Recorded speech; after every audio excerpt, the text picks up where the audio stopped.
kita kada akan bisa terus-menerus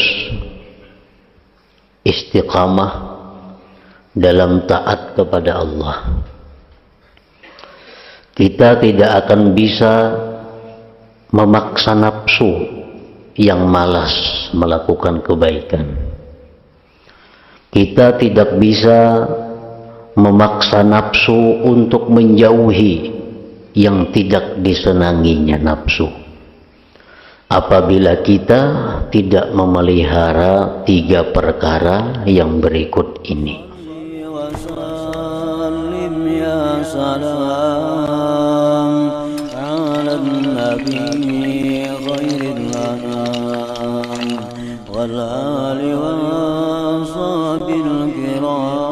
Bismillahirrahmanirrahim. Alhamdulillahirabbil alamin. Wassalatu wassalamu ala asyrafil anbiya'i wal mursalin sayyidina wa maulana Muhammadin wa ala alihi wa sahbihi ajmain. Selanjutnya ketahuilah bahwa engkau tidak dapat menempuh jalan ini, bahwa engkau tidak bisa menempuh jalan ibadah kepada Allah dan membebani nafsu, memaksa nafsu yang nakal dan malas untuk melakukan kebaikan, membebaninya, memaksanya dengan beban menjauhi apa yang disenangi nafsu dan melakukan taat yang berat bagi nafsu. Jika engkau tidak memelihara dan selalu ingat kepada 3 perkara berikut ini tanpa putus dan tanpa lupa, artinya bahwa kita kada akan bisa terus-menerus istiqamah dalam taat kepada Allah. Kita tidak akan bisa memaksa nafsu yang malas melakukan kebaikan.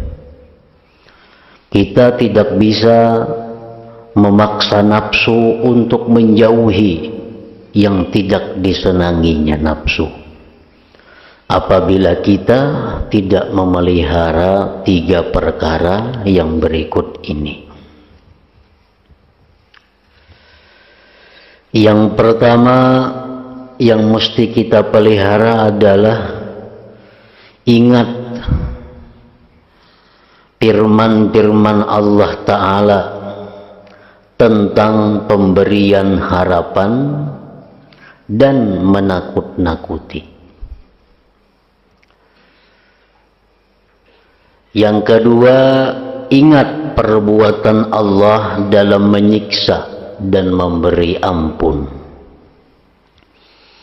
Yang ketiga, ingat pembalasan Allah di akhirat, yaitu pahala dan siksa. Nah, 3 hal ini yang selalu ada agar kita bisa terus-menerus dalam ketaatan, dalam jalan yang lurus, agar kita bisa melawan nafsu. Jadi 3 perkara ini adalah modal kita untuk selalu istiqamah dalam kebaikan dan takwa. Perincian dari masing-masing 3 perkara ini memerlukan lampiran yang banyak sekali. Karena itu aku telah mengarang kitab, ujar Imam Ghazali, yang bernama Tanbihul Ghafilin. Dalam kitab ini aku memberikan isyarat kepada kalimat-kalimat yang menunjukkan engkau kepada apa yang engkau maksud, insya Allah. Allah jualah zat yang menguasai pertolongan.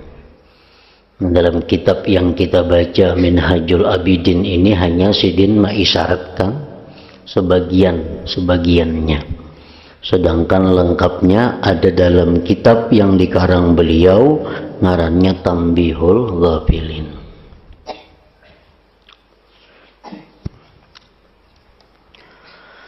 Pokok yang pertama, firman-firman Allah Subhanahu wa ta'ala.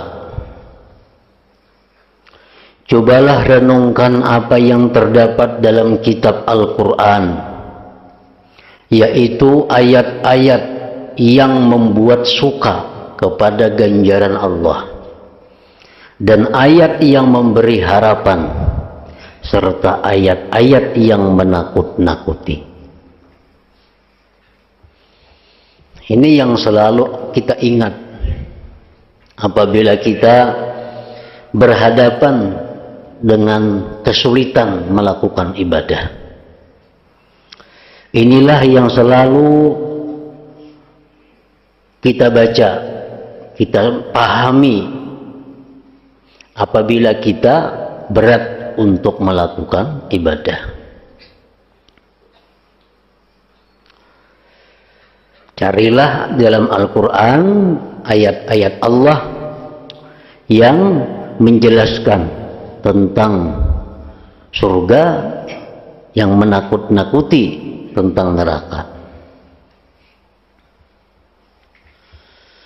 Di antara ayat yang memberi harapan ialah firman Allah Ta'ala, La taqnatu min rahmatillah, innallaha yaghfirudz dzunuba jami'a. Ini ayat sangat menggembirakan. Janganlah kalian berputus asa dari rahmat Allah. Jangan merasa kadada harapan artinya. Makanya aku ini kebanyakan sudah dosa, asa kadada harapan lagi diampuninya. Nah jangan. Aku ini asa kebanyakan salah lawan Tuhan, asa kada harapan lagi dibukakan Tuhan hati untuk kebaikan. Jangan. Janganlah kalian berputus asa dari rahmat Allah. Sungguh Allah adalah zat yang mengampuni dosa-dosa seluruhnya. Nah, jadi artinya orang-orang yang punya pengalaman jahat, pengalaman buruk, pernah mencuri, pernah merampok, pernah berzina, pernah minum arak, pernah berjudi, pernah macam-macam. Nah, orang-orang yang seperti ini jangan merasa putus asa. Jangan putus asa. Karena kalau putus asa, maka selamanya akan jauh dari Allah.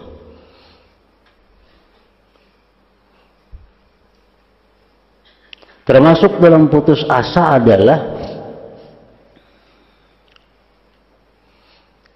aku banyak bisi dosa, mau aku beribadah kada diterima Tuhan juga. Nah, itu putus asa.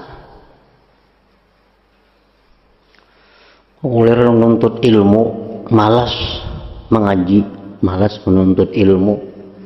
Karena banyak ada kau makai juga. Nah, ini putus asa.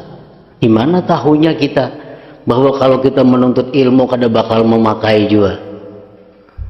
Nah, ini putus asa. Bapak turun mengaji, kada kawajo makai lagi. Nah, jangan.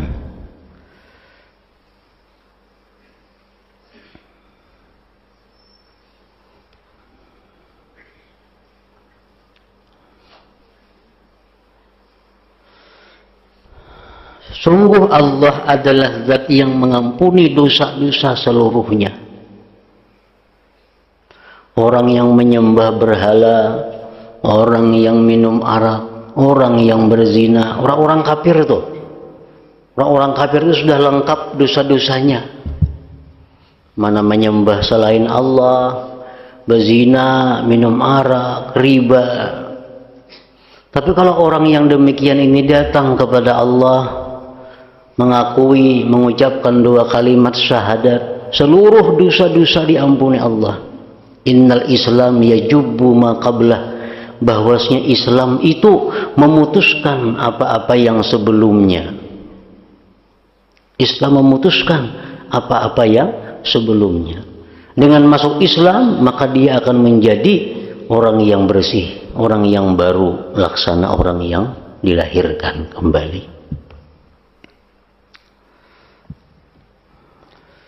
Wa may yaghfiru dzunub illallah, artinya tidak ada orang yang mengampuni dosa-dosa selain Allah.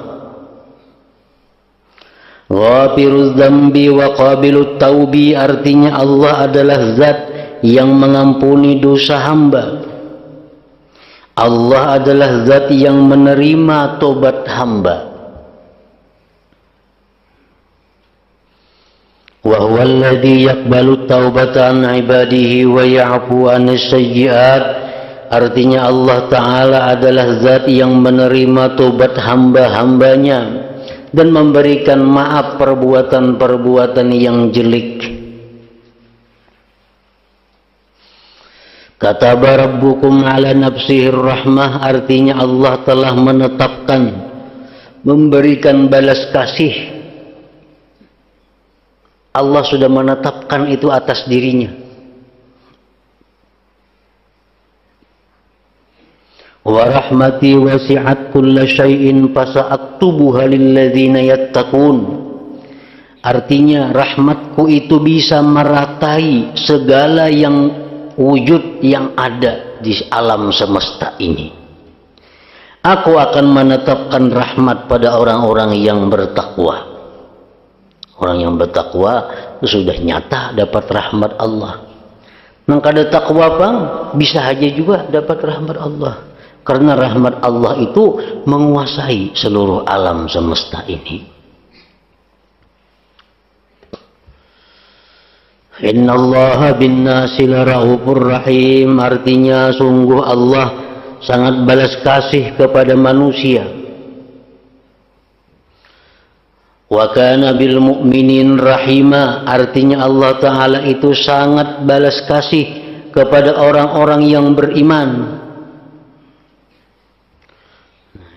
Ayat-ayat ini yang kita baca tadi dan semisalnya adalah ayat-ayat yang dapat menimbulkan harapan raja di hati seorang hamba. Jadi artinya pengalaman-pengalaman buruk, kelakuan-kelakuan jahat yang dahulu jangan sampai itu menyebabkan kita putus asa. Dengarkanlah ayat-ayat ini, maka akan membuka hati kita untuk mendekati Allah Subhanahu wa Ta'ala.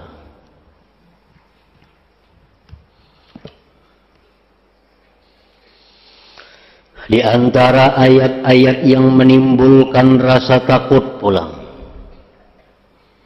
yaitu ya ibadi fattaqun, wahai para hambaku, takutlah kalian kepadaku. Nah, ini ayat-ayat yang berlawanan dengan di atas tadi. Hai hambaku, takutlah kalian kepadaku. Apa hasibtum annama khalaqnakum abatha wa annakum ilaina la turja'un, artinya apakah kalian menyangka bahwa aku menciptakan kalian dengan sia-sia dan bahwa kalian tidak dikembalikan kepadaku? Jangan berprasangka demikian. Jangan menyangka bahwa kita ini begitu mati habis perkara. Mbah mati habis itu perkara. Nah, ini sangkaan yang salah. Padahal dari mulai mati itulah sebenarnya timbul perkara. Waktu kita hidup ini belum ada masalah, belum ada perkara. Karena dunia ini laisat dara jaza. Dunia ini bukan tempat pembalasan. Dunia bukan tempat pembalasan. tempat pembalasan itu adalah di akhirat. Jadi jangan beranggapan bila aku mati selesai. Justru kalau mati itulah mulai.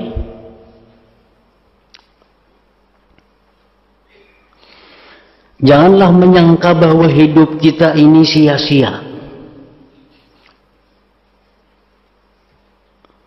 Ayahsabul insanu ayyutraka sudah. Artinya apakah manusia itu menyangka bahwa mereka akan dibiarkan saja, tidak diurus, tidak ditindak? Jangan menyangka itu. Kita bisa lulus dalam dunia dari intayan polisi. Banyak orang yang membunuh tapi kada tertangkap. Banyak orang yang mencuri tapi kada tertangkap. Banyak orang yang merampok kada terhukum. Jangan dikira akhirat macam itu. Jangan dikira.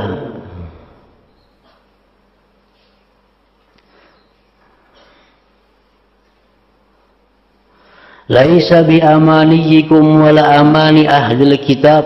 Artinya apa yang dijanjikan Allah tidaklah menjadi harapan kalian dan tidaklah menjadi harapan orang-orang ahli kitab.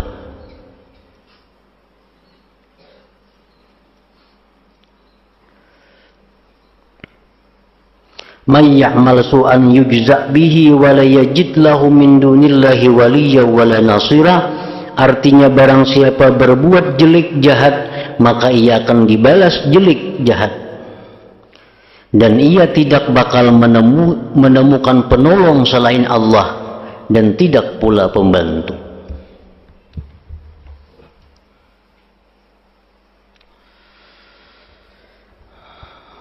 Wa hum yahsabun annahum yuhsinuna sun'a.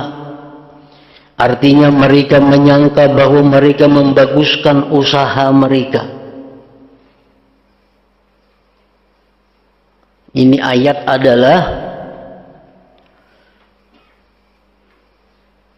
agar kita jauh daripada menganggap baik, menganggap pasti baik apa yang sudah kita lakukan selama ini. Wa badalahum minallah ma lam yakunu yahtasibun, dan akan jelas bagi mereka dari Allah apa yang mereka tidak menyangka. Menyangka itu asa untung sudah, asa masuk surga sudah mati. Ini penyakit orang-orang yang ahli ibadah tanpa didampingi ilmu yang bagus. Nya merasa asa untung sudah, nya rasa bakal ke surga sudah matinya. Ternyata di akhirat kaina berlainan dengan apa yang dia perkirakan dari dunia. Wa qadimna ila ma amilu min amalin faja'alnahu haba'an mansura. Artinya aku akan memeriksa apa yang mereka perbuat, lalu aku menjadikan amal itu bagaikan debu yang berterbangan. Banyak yang sudah beribadah dalam dunia, banyak sosialnya, banyak ibadahnya, banyak ilmunya, banyak kawan-kawannya orang saleh, banyak kawan-kawannya orang takwa, lalu inya sudah merasa aman. Nah, sudah merasa aman daripada bahaya-bahaya akhirat. Ternyata di akhirat ditimbang oleh Allah, dikumpulkan oleh Tuhan, nih amal kebaikan nih kamu selama hidup pernah berbuat kebaikan sekian puluh ratus juta. Jam di dalam dunia pernah dulu sembahyang tiap-tiap malam tahajud. Kamu dalam dunia selalu memberi makan orang. Kamu dalam dunia selalu ini itu. Nah. Tetapi amal-amal kebaikan itu karena ada beberapa hal lalu menjadi debu yang berterbangan. Nah, jadi kita dituntut bukan hanya wajib belajar supaya amal itu diterima, supaya amal itu sah.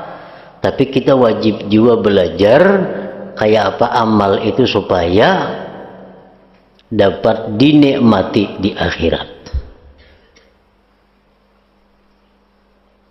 Banyak orang beramal dalam dunia, tapi begitu inya mati amalnya kada ada lagi hilang. Yang tadi ya Tuhan, faj'alnahu haba'am mansura.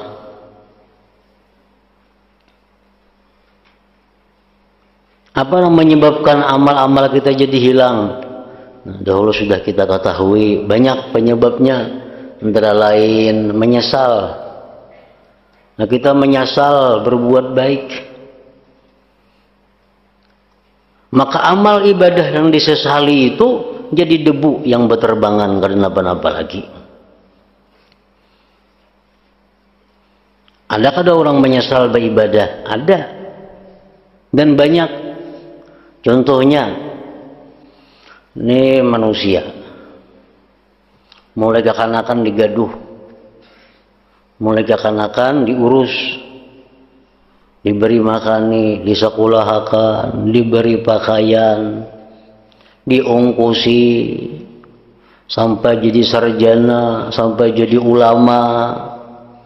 Sekalinya nang si orang diurus ini kada tahu-tahu lagi lawan seorang, kada tahu-tahu lagi sudah sugih, nah minjam punnya aja kada mau minjami. Padahal ini mulai kekanakan kita gaduh, mulai kekanakan digaji, dipelihara, disekolahkan. Anak yatim piatu bang orangnya nih, kasihan, dipelihara, dididik, diguringakan di rumah sampai berhasil, sampai jadi orang kaya. Begitu jadi orang kaya, nah ini ganal bana pahalanya, mendidik anak yatim piatu, memelihara, memberi makan, menyekolahkan, luar biasa pahalanya di sisi Allah. Satu saat si yatim piatu ini dewasa kaya raya, nang manggaduhnya anak minjam barang apa, ada mau minjaminya, nyampang nak motor abah nak pakai, ada kawabah motor ulun tak pakai juga. Nah, lalu si orang ini menyesalnya aku bahari mau ongkosi ini. Sekali sudah sugih minjem sepeda motor aja kada kawa, menyesal. Nah, dengan menyesal itu maka seluruh kebaikan kita kepada orang tadi menjadi haba'am mansura, menjadi debu yang berterbangan. Nah itu mungkin dan sangat mungkin terjadi dalam dunia yang seperti ini.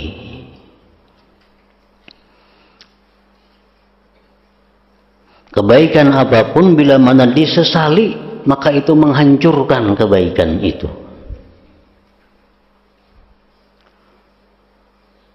Apalagi pulang disuarakan. Nah, ini bukan hanya menggugurkan dosa, menggugurkan amal, tapi menambah dosa. Menjampang sepeda motor aku, kada kawa bah angkat nih, kada kawa, lu nggak pakai. Menyesal di hati ini tuh huknya mau ongkosi, itu huknya berjasa, sekalinya nangka ini kelakuannya dalam hati ini menyesal, tuh habis sudah pahala. 30 tahun membinainya habis. Mbah itu pulang menyambat pulang ke orang lain. Nah, kalau itu akunya kan tuhuk dulu mau ongkosinya, pinjam sepeda motor aja kada menjami. Kesal, disuarakan pulang ke lain. Nah ini ngarannya manni wal adza, berdosa jadinya. Nah jadi berdosa. Mana sudah gugur pahala-pahala yang telah lalu, mana berdosa pulang. Itu amal kebaikan.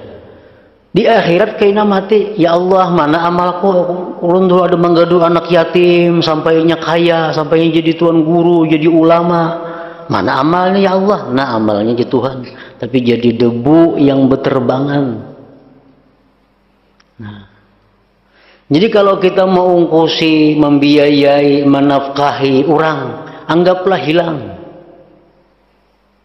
Jangan sekali-kali hendak mengambil jasa lawan orang nang diungkusi itu. kayaknya ngalih. Jangan berharap menggaduh anak yatim, menggaduh anak miskin, menggaduh siapakah membiayainya. Jangan berharap nyaman kayaknya menggaduh aku muntuha. Jangan. Begitu kita beri duit, anggaplah itu hilang ke laut duitnya. Tiap bulan kita menggajinya, memberi makaninya. Jangan merasa kita anak menggaji, anggap itu buang ke laut. Nah, ini nang mau kayaknya di akhirat jadi balasan amal yang besar. Bila selama kita masih merasa berjasa, maka itu nang mengakibatkan tadi habaan mansura. Dalam dunia itu menyangka banyak pahala, banyak menggaduh anak yatim, menggaduh orang miskin.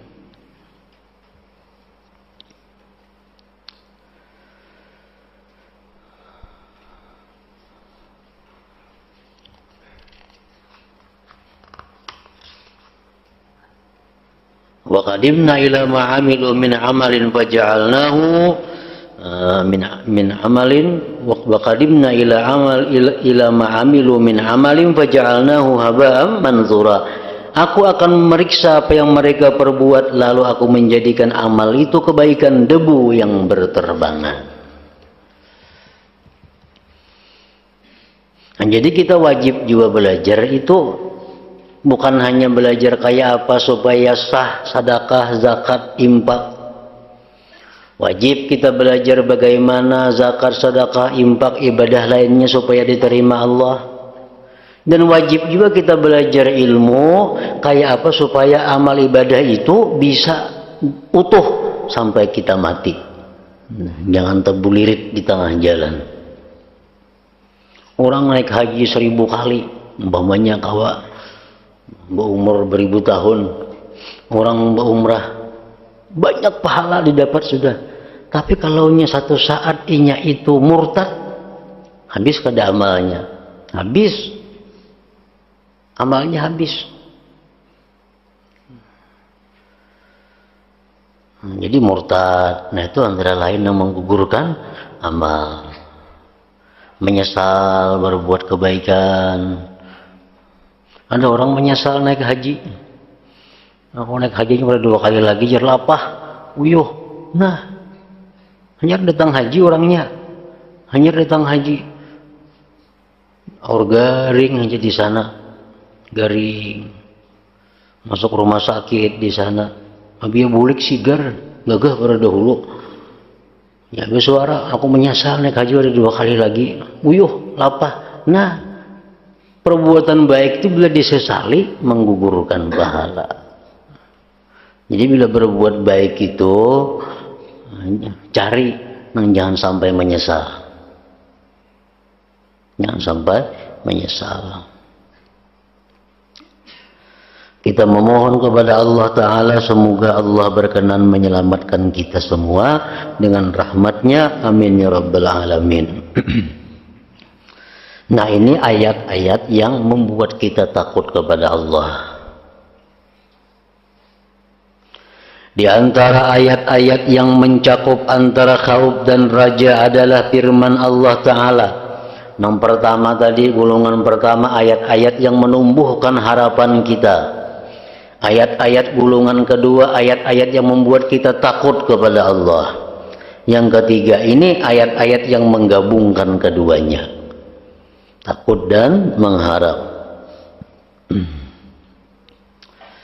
Adalah firman Allah Ta'ala, Nabbi ibadi anni annal ghafurur rahim. Artinya, ceritakanlah wahai Muhammad kepada para hambaku bahwa aku zat yang agung ampunannya, lagi pula balas kasih para hamba. Sesudah ayat ini selanjutnya Allah berfirman, wa anna azabi huwal azabul alim, wa anna azabi huwal azabul alim. Artinya, dan sungguh siksaku adalah siksa yang teramat pedih. Artinya Allah Ta'ala itu orangnya pengampun, pemaaf, sudah balas kasih. Itu sifat Tuhan. Kalau Tuhan tuh menyiksa orang juga berarti orang ini luar biasa ngarannya. Luar biasa jahatnya. Luar biasa buruknya. Kalau orang tuh sudah kita kenal, penyayang, pengasih, pengampun, pemaaf. Orang kenal sekampungan dah sidin tuh pemberian, pemaafan. Atau saat sidin menampilin orang jahat benar orang yang sidin tampilin itu berarti orangnya. Karena lawan sidin itu mau sedikit hak ada apa-apa. Mau salah-salah sedikit yang sidin itu dimaafi sidin, diberi sidin duit. Amun sawar sidin itu menampilin berarti orang itu berat bana salahnya.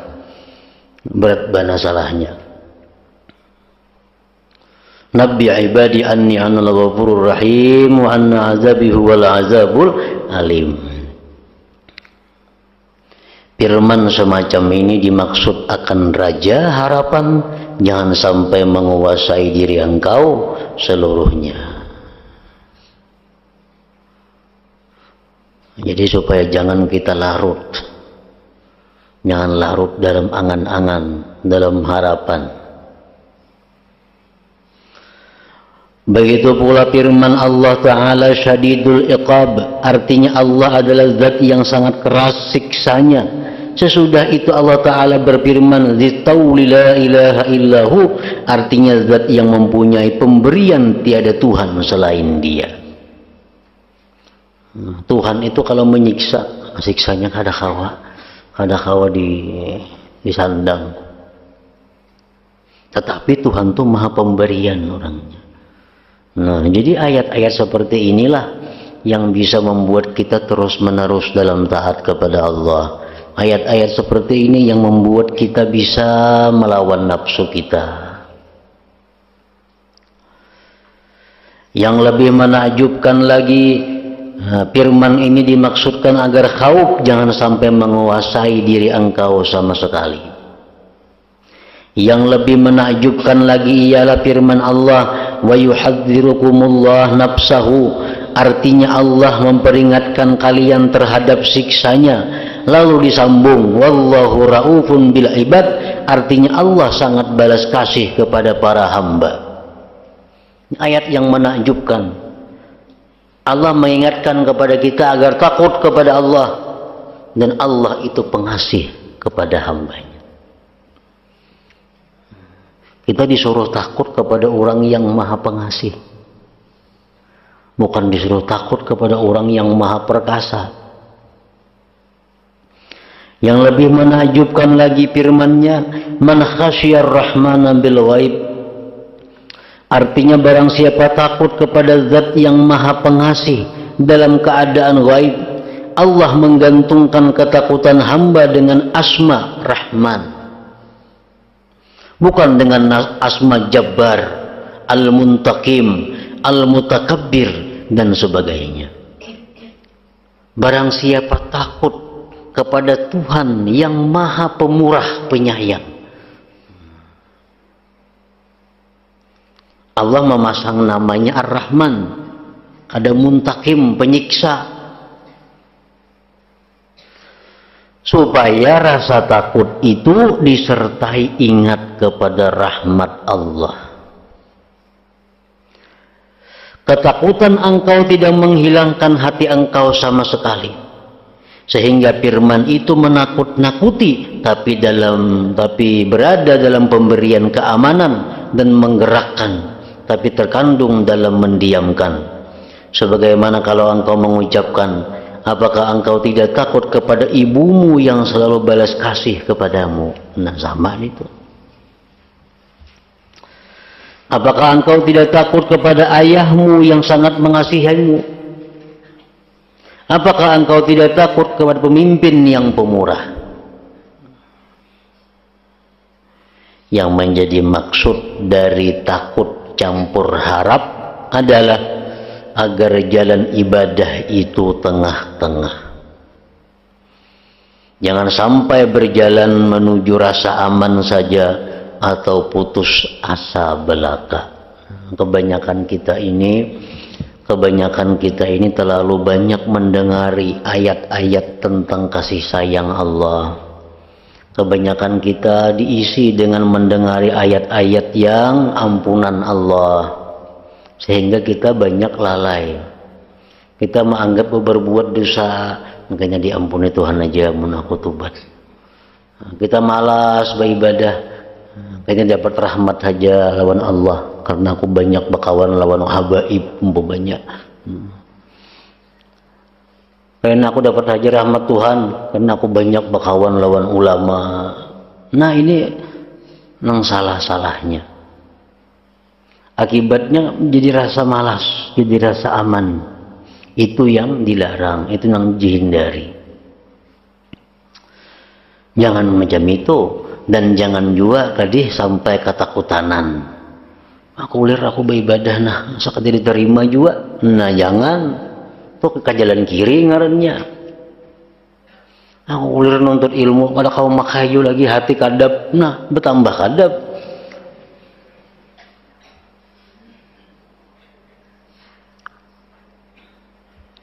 Menuntut ilmu itu adalah ta'arrudu nafahatillah. Kita dudukan berkumpul sini nah. Itu ta'arrud li nafahatillah.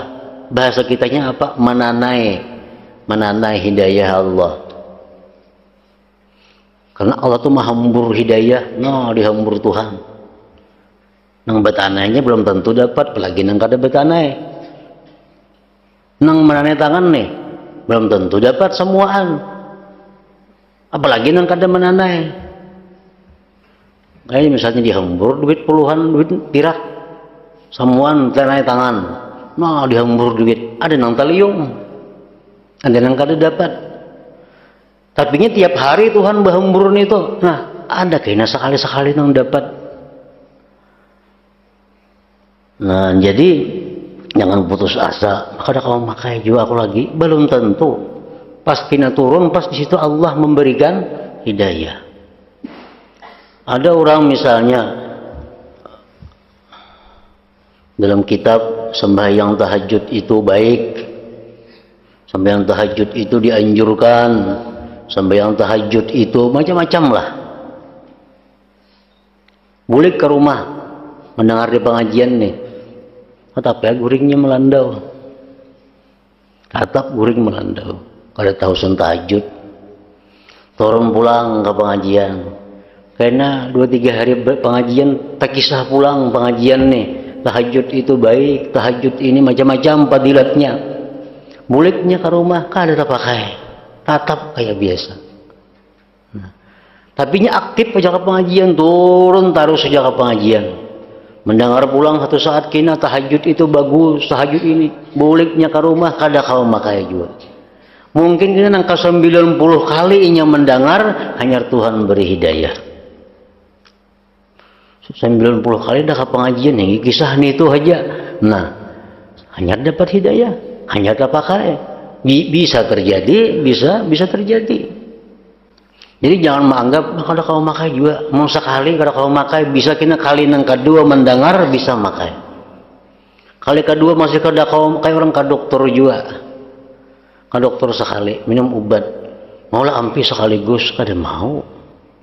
Isuk minum obat pulang kayaknya sampai 10 hari minum obat. Nah hanya ada perubahan. Nah kayak itu juga orang menuntut ilmu itu. Orang menuntut ilmu kayak itu. Ulangi aja. Bisa kitab bukunya baca tentang apa amalan ibadah yang kita kada kalau menggawi, apalagi umpamanya baca kitabnya. Ini baca, tutup habis. Kayaknya isok baca pulang kitabnya tentang ibadah yang kita belum kau menggawi itu, baca pulang, tutup. Isuk kita baca pulang, apalagi 2 kali sehari kayak minum obat, 3 kali sehari baca pulang. Kayaknya ada hidayah Tuhan datang berkat ilmu itu, berkat pengarangnya ke orang wali.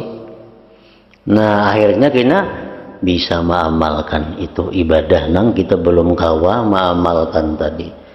Namun kita sudah beranggapan pada kawa cuma mengamalkan. Nah ini jalan kiri ngarannya, jalan putus asa daripada rahmat Allah.